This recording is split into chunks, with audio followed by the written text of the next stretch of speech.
Alafu kingine kuhusu hii tamasha la Expo Japani,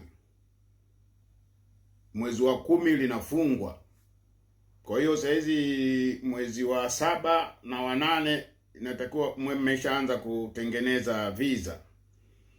Alafu msisikilize ya watu, maana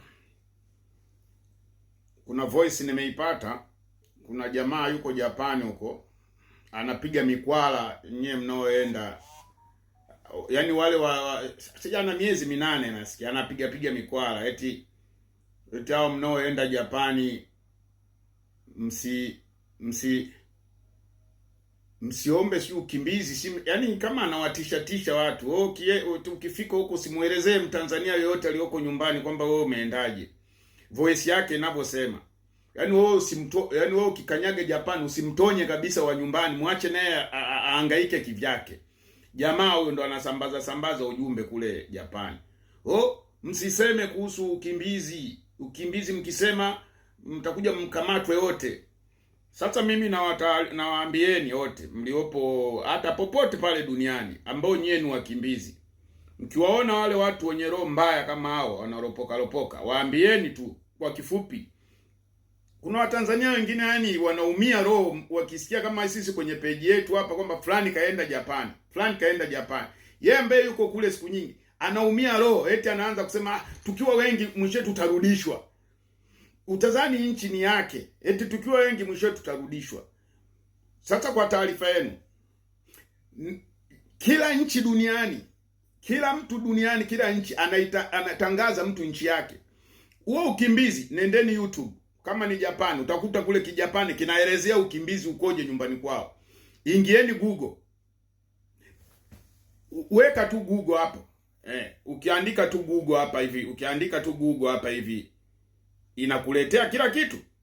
Sasa mtu anayekubishia kwa mfano mimi nikiongea unanibishia kwamba wewe mbona unaongelea ukimbizi, na hawa walioweka uwazalani huko hapa nikiandika sasa hivi tu hapa Japan asylum process, hii hapa, yaani ina maana ameshakuelezea yeye mwenyewe Mjapani, anakuelezea ukimbizi unakuaje Japani. Ukimbizi unakuaje Japani. Sasa natokea Mtanzania msimuelezee ukimbizi, watajua hawa wenyewe wanaouelezea ni wajinga. Hawa hapa wanauelezea wanauelezea kabisa hapa Japani refugee status an immigration office hii hapa inakuelezea kabisa kila kitu, kinaeleza hapa application, interview, evidence, decision, appeal, deportation. Mmenielewa? Application, interview, evidence, decision na appeal na deportation. Yaani kwa Kiswahili inaweza ikawa application, yani ile maombi application. Interview inaeleweka. Ukishafanya maombi utafanya interview. Ukitoka kwenye interview utaleta evidence, yani nao wafundishaga mimi, evidence, ushahidi. Ulete ushahidi kwamba wewe kweli umepata matatizo nyumbani kwenu. Decision, maamuzi. Hapa wanakukubalia, sasa wanakupa sheria au wanakunyima. Decision. Appeal, wamekunyima. Appeal yani kukata rufaa. Wamekunyima sheria, unakata rufaa, unarudisha tena mahakamani usubiri majibu. Yakishindikana ndio inakuja deportation, yani kwamba uondoke urudi nyumbani kwenu, ukimbizi wako umekoma na hautakiwi. Ndio pale ninapowafundisha kwamba kama ukiwa Europe unaweza kuomba another country, na kwa hiyo hata wenyewe pale wakifanyia deportation unaweza ukaenda Korea. Umenielewa?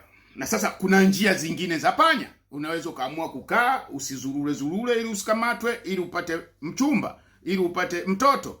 Umenielewa? Hiyo. Au unaweza ukakaa kidogo ukamtafuta advocate akakufanyia appeal ya kukaa muda mrefu. Yaani kwamba mimi nina miaka 3 Japani, anajaza bana huyu ana miaka 3 Japani, tafadhali apewe sheria. Unapewa karatasi ya kutembea nayo, kwa hiyo unaendelea kuishi. Mnanielewa? Kwa hiyo mtu anayekuja kukuletea bla bla usiongee naye. Umenielewa? Kwa hiyo mimi nayaelewa haya mambo yote, yamo kwenye mtandao. Nchi yoyote duniani wameweka. Ukienda hata YouTube wanaongea kwa sauti kabisa. Baada Japani ukifika utafanya hivi kama hivi ninavyoongea mimi. Kwa hiyo ukimwona Mtanzania anakutisha, ni wivu tu na ujinga. Umenielewa? Ni wivu tu na ujinga. Haya hapa yote yameandikwa huko. Hawa ni wajinga kuweka huko. Kama ungekuwa wataki tuende kwenye nchi yao, watatuwekea huko. Hawawezi. Ina maana ni kitu ambacho kiko kidunia. Na ukimbizi sio kwamba wanafadhili wenyewe tu. Ni UN. Aiza nchi inatoa nusu na UN inatoa nusu. Zingine UN inatoa kila kitu. Ni maamuzi yenu tu nchi na nchi, lakini hii ni mikataba ya kimataifa. Lazima uchukue wakimbizi. Kwa sababu na wewe utakosa kuprofit kitu kingine. Inaweza ikakutokea jambo na aumo kwenye ule umoja wa UN, wanakutenga. Unapata matatizo. Umenielewa? Kwa hiyo ndio kama hivyo. Kwa hiyo hawa Watanzania wanaopiga bla bla, siji nini wanamtisha. Kwa mfano kuna wengine naona wanamtisha mpaka Mama Junior. We mama, mama, asiposti eti mpaka biashara. Eti atajulikana. Ujinga tu na wivu. Wao na mamiaka labda mbona huyu amekuja juzi tu tayari anauza maflanpeni manini. Ni kila mtu na dili lake. Hata hapa wapo wajinga. Yaani mtu anaanza kukwambia wakati kila kitu kimeandikwa kwenye internet. Kwa hiyo hata kama akikukamata, si unaambia bana, haya huyu aliyeandika nani? Aanze kukamatwa kwanza, hawa kina Wikipedia na kina Google hao wakamatwe. So wao ndio wameelezea kila kitu na mimi nimesoma pale, ndio maana nawaelezea watu. Simple and clear.